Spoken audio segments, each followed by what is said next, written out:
মধ্যপ্রাচ্যের শক্তিশালী অর্থনীতির দেশ কুয়েত, যার সাথে বাংলাদেশের বন্ধুত্ব দীর্ঘদিনের। কুয়েত পুনর্গঠনে বাংলাদেশ সেনাবাহিনীর রয়েছে বড় অবদান। ১৯৯১ সালের উপসাগরীয় যুদ্ধের সময় ইরাকের আক্রমণের পর থেকে কুয়েত রক্ষায় দেশটিতে এখনও কাজ করছে ৫,০০০-এর বেশি বাংলাদেশি সেনা। এছাড়া বৈদেশিক মুদ্রার আয়ের বড় একটি উৎসও এই দেশ। সম্প্রতি বাংলাদেশের অন্তর্বর্তী সরকার দায়িত্ব গ্রহণের পর মঙ্গলবার রাষ্ট্রীয় অতিথি ভবন যমুনায় সরকারের প্রধান উপদেষ্টা ডক্টর মোহাম্মদ ইউনূসের সঙ্গে বিদায়ী সাক্ষাৎ করেন কুয়েতের রাষ্ট্রদূত ফয়সাল মুতলাক আল আদওয়ানি। এ সময় অর্থনীতি, প্রতিরক্ষা, রোহিঙ্গা সংকট, ফিলিস্তিন ইস্যু এবং জ্বালানি বিষয়ে দ্বিপক্ষীয় স্বার্থ নিয়ে কথা বলেন তারা।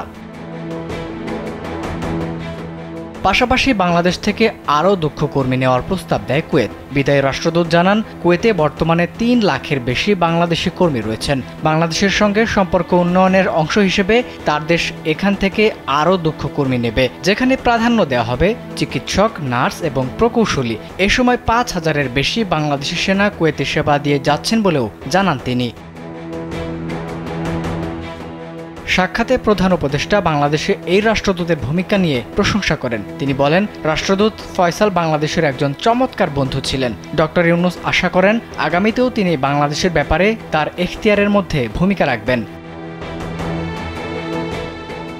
বাংলাদেশে আশ্রিত রোহিঙ্গাদের প্রতি মানবিক সহযোগিতায় এগিয়ে আসায় কুয়েত সরকারকে ধন্যবাদ জানিয়েছেন প্রধান উপদেষ্টা ডক্টর ইউনূস। পাশাপাশি দুই দেশের মধ্যে জ্বালানি ও বিনিয়োগে আরও বেশি অংশীদারিত্বের সুযোগ খোঁজার ওপর জোর দেন তিনি।